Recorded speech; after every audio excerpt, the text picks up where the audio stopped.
Hey everybody, welcome back to the station. My name is Sean and this is episode 5 of Sean's Station. Over the past couple of weeks, things have been really busy with my family and with the hobby. I went to the York Train Show last weekend, had a great time, and it was so great to see some awesome other YouTubers and people from Instagram. So we had a great time at the show. I got a couple of good rolling stock and a set of engines. So today's episode is not actually going to be focusing on the York weekend, but it's going to be going over and reflecting on the engines that I have in the modern diesel era. I know the last video that I posted talked about the SD60 ACU that was custom made for me, so I am going to do an entire episode on every single modern era diesel engine I have that was given custom sounds by my great friend Isaac, or you can also refer to him as O-Scale Everyday. He's an awesome guy, a great person to know in the hobby. His collection and his customizations are just incredible. So hope everybody hops on board for episode 5 of Sean's Station.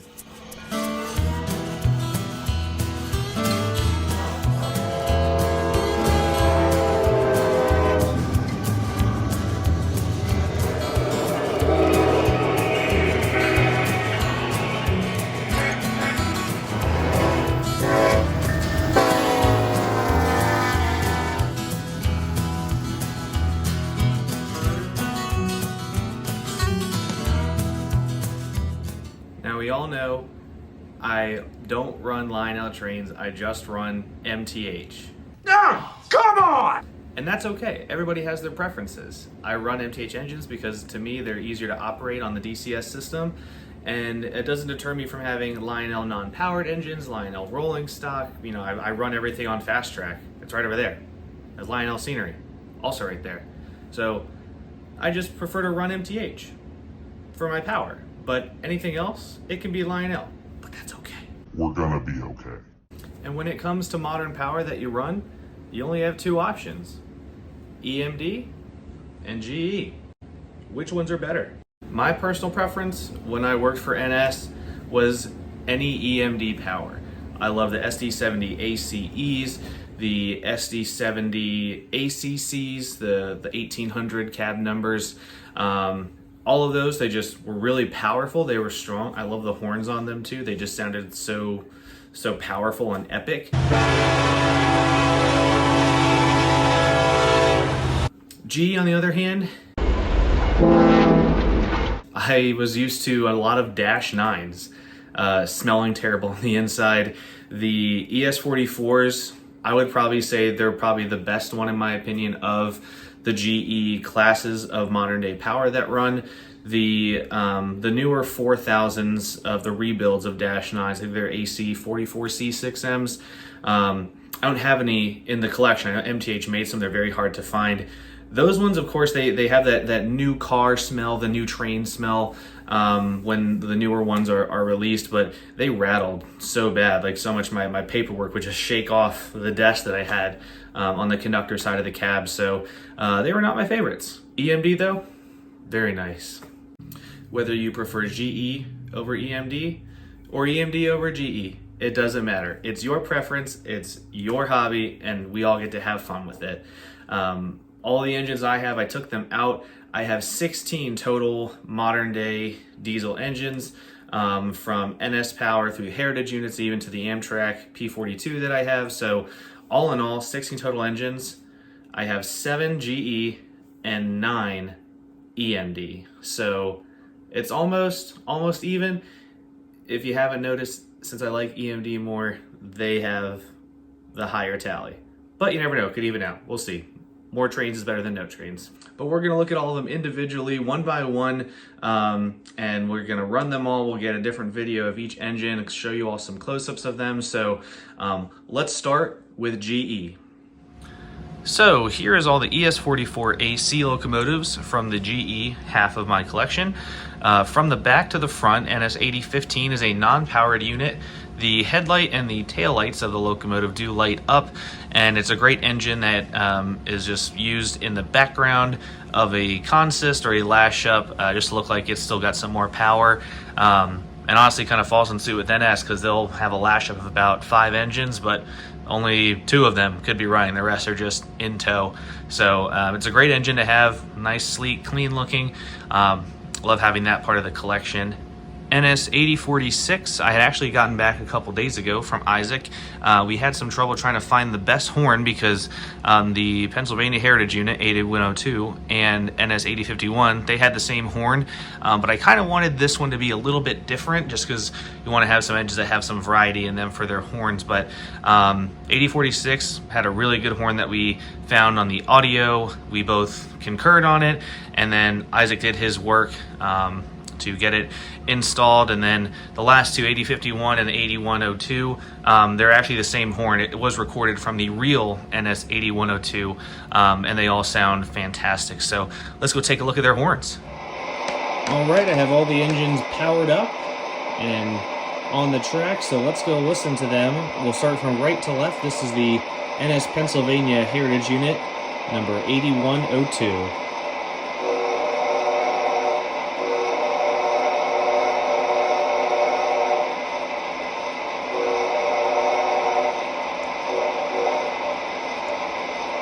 Alright, and now we're going to go in the middle with NS 8046.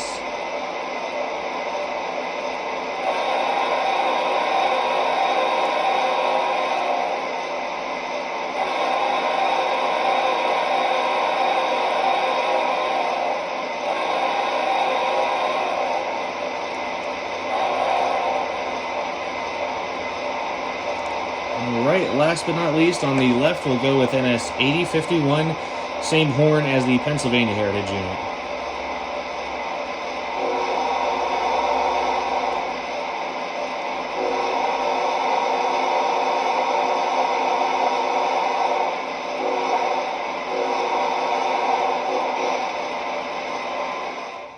All right, and now we're going to be looking at the Dash 9s.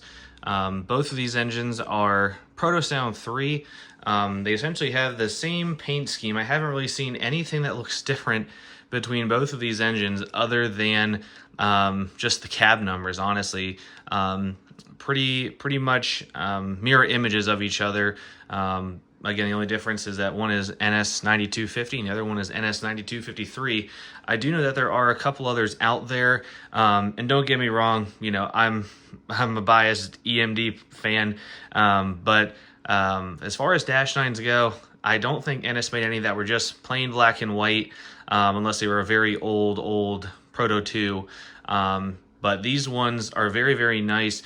I don't think I want to get any more Operation Lifesaver paint schemes in there, just because, again, 2 Dash 9s are fine, and they have the exact same paint scheme. But if there's another Proto 3 one that is newer, or someone has done a custom design of it, I'm the guy who would like to take that engine off your hands. But nonetheless, let's go look at the horns on both these engines. All right, we have both Dash 9s fired up here on the layout. Both of them have the exact same horn and same kind of sound sequences. I fell in love with the first Dash 9 horn that Isaac customized for me. I just really wanted to be in the second one again because it's such an awesome and realistic horn. It is also from the Operation Lifesaver Dash 9. So let's give a listen to NS 9253.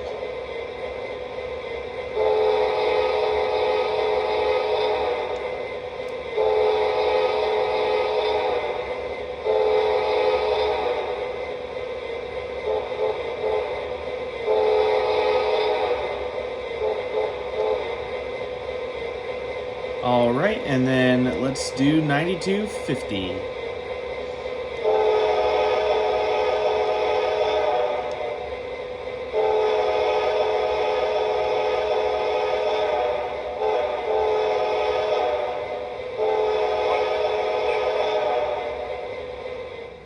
Moving on to the next and final GE engine in my roster here is the Amtrak P42 Genesis locomotive. This is the 2020 release. I think this was the only cab number that they had offered for the time. There's a couple other PS2 ones that came out, I think in 2015, 2016. And the horn that was actually given to this engine was one I was personally not a fan of. It was a little too high pitched. I didn't think it kind of went well with your average Amtrak P42 that you see, racing by. So I had this one changed to one of the older PS3 horns just because I felt that it sounded a little bit more realistic. But I've had this engine running strong for about 3 years. I love the engine. It runs great. It looks great. It's everything that you would want to see in an Amtrak engine, especially compared to the real ones that go by. So without further ado, let's take a look at this one up close. So with Amtrak 84 all powered up, let's take a listen to its horn.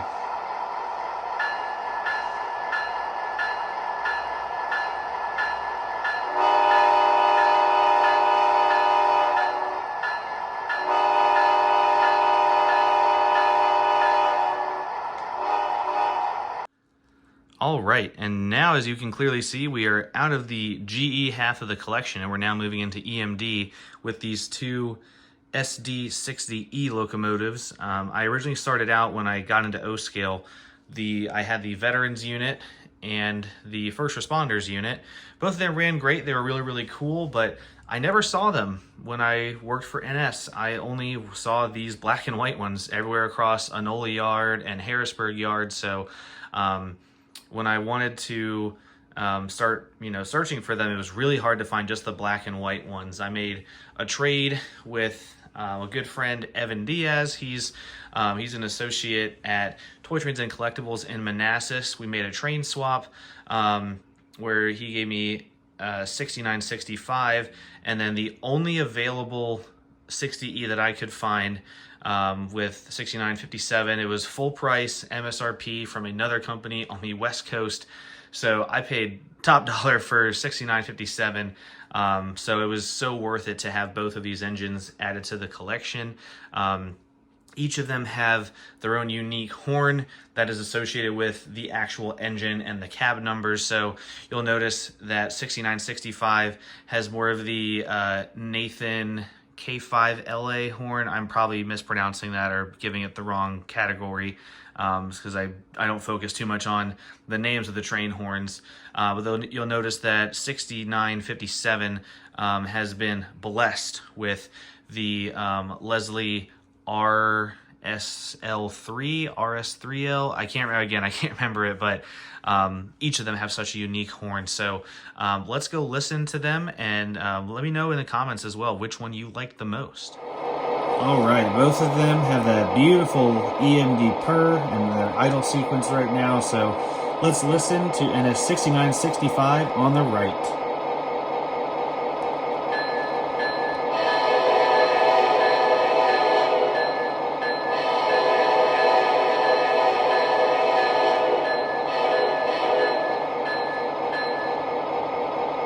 And now, let's listen to NS6957 on the left.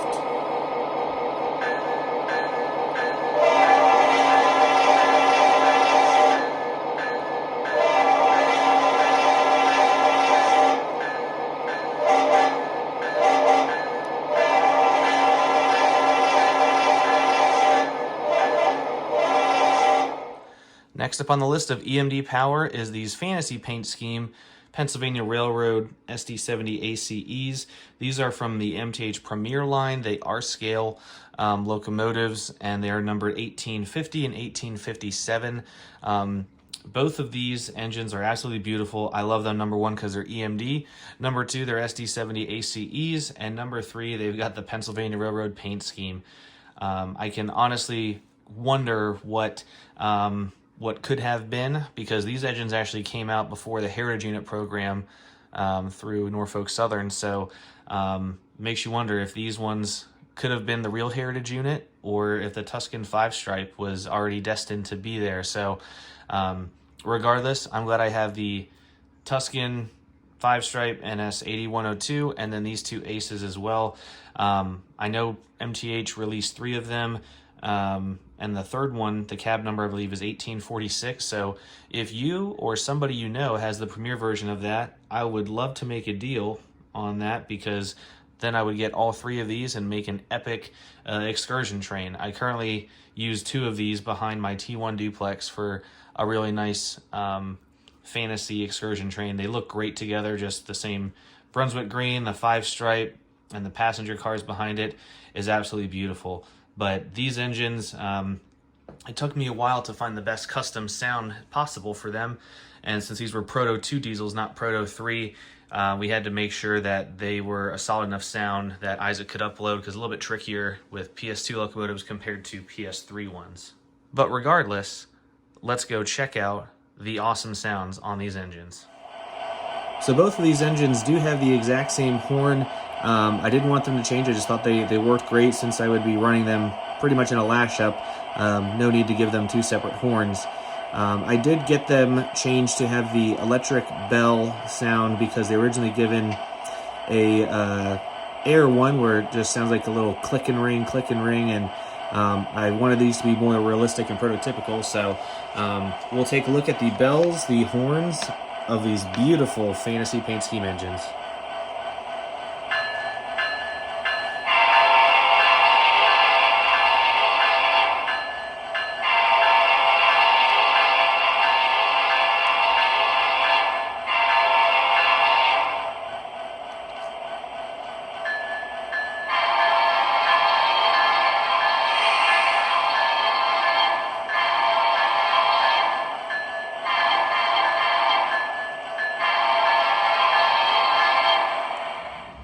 And last but certainly not least, we have the Reading Heritage Unit, NS1067, NS1035, and the custom SD70 ACU, NS7312. I'm not going to touch too much on the custom ACU because I gave it an entire video, so it can sit on its throne and it can have its own spotlight. And if you all have not seen that video, go back to my most recent one, going over my full review of it and talking more about that whole trip. As you all know, that engine has the exact same horn as NS7312, so we're going to look at it again briefly with the rest of them. But 1035, I actually found a video of just another random NS Ace that was just had a really good horn. It wasn't cracked or pitched or anything like that, just a really strong, powerful horn. And then for 1067, I had a video I was going to send to Isaac, but he said, don't even bother. He said, I have one already. It's a great video. I'm going to use it for this engine, so don't worry about it. And he really took care of it. It's really hard to point out if that is my favorite horn on 1067 or if it's 1035.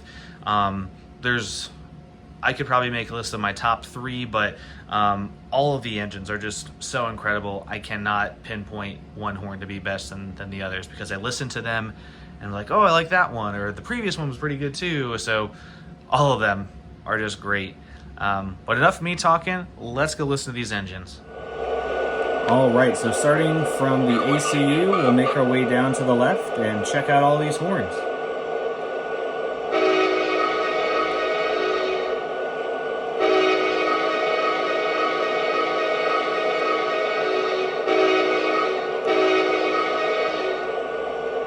And now on to NS 1035.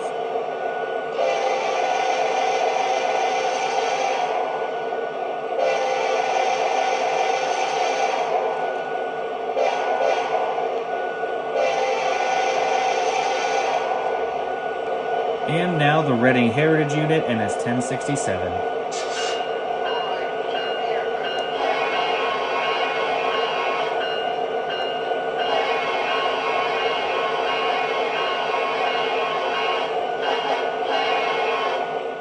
So that's it, folks. That is all of the modern diesels that I have in my collection, all 16, the 9 powered and non-powered EMD engines, and then the 7 powered and non-powered engines from GE. Hope you all enjoyed them, but the video's not over yet. We just saw them standing still. It's time to run some trains on the layout.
wow. Seeing them with their own custom horns, it makes you feel like you are really standing by the tracks at the grade crossing. Just hearing them come around the corner or having them speed by you.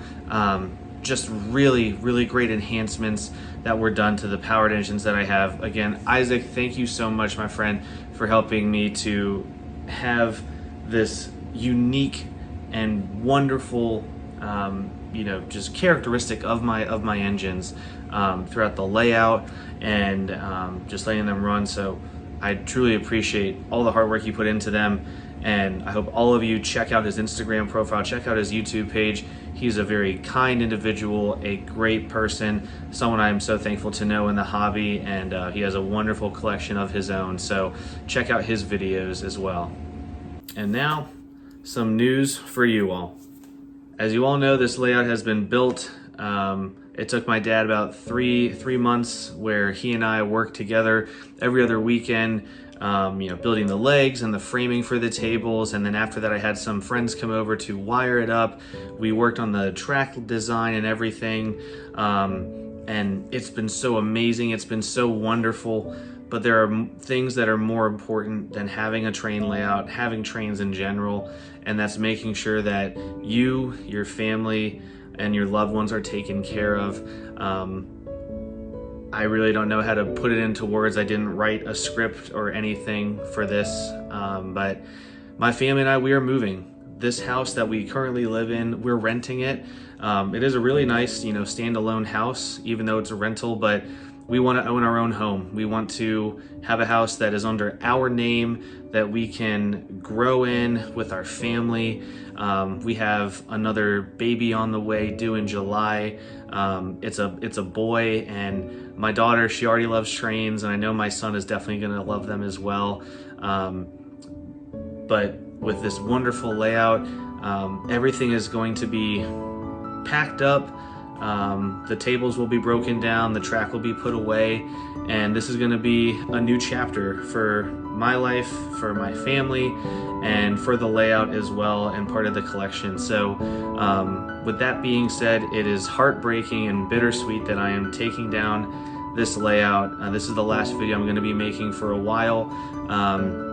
As far as YouTube goes, Instagram, I'll still try to get some posts every now and then, but as far as the moving process goes, we have about 4 to 5 weeks until we're getting officially moved into the new house. So I am going to start packing up the trains in the next week, and we'll see where they will go. The house should have enough space for a small layout. It's definitely a downsize of this large 12 by 20 room that I currently have dedicated for trains, but it's okay if it's a smaller layout. It's okay if it's not a huge in-depth creative design. As long as I have a loop to run trains, whether that be back at step number 1 on the floor, or if I get it up on a shelf somewhere, it doesn't matter. I get to run trains, I get to enjoy them. I love the feedback you all provided me for the layout, for the collection, all your support.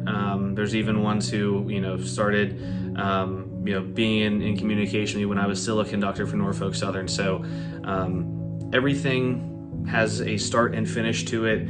I knew when we moved into this house and built this layout, there would be a teardown day where I could put so much effort into it, and this is why I didn't make any permanent things for it. I just built tables that could be disassembled, track that could be easily taken apart, no permanent scenery or anything, but I truly appreciate all the love, all the feedback, all the support for the YouTube channel.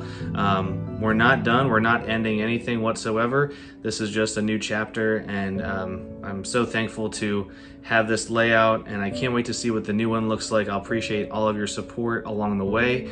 So until the next time, whether it be a short while or a long while, this is Sean Station signing off.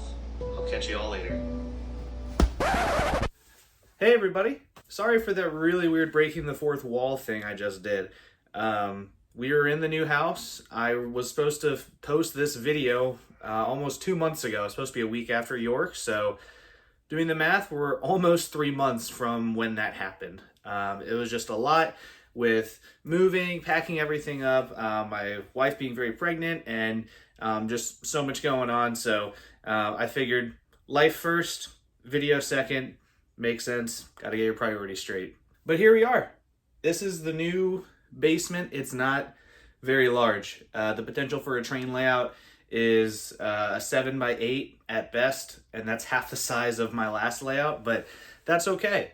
We have plans. We have plans to build a layout here in this little nook and cranny corner of the new house, but it's going to be awesome, and you guys are going to be here for it. So I hope you all enjoyed this video. Stick around for more posts with layout updates.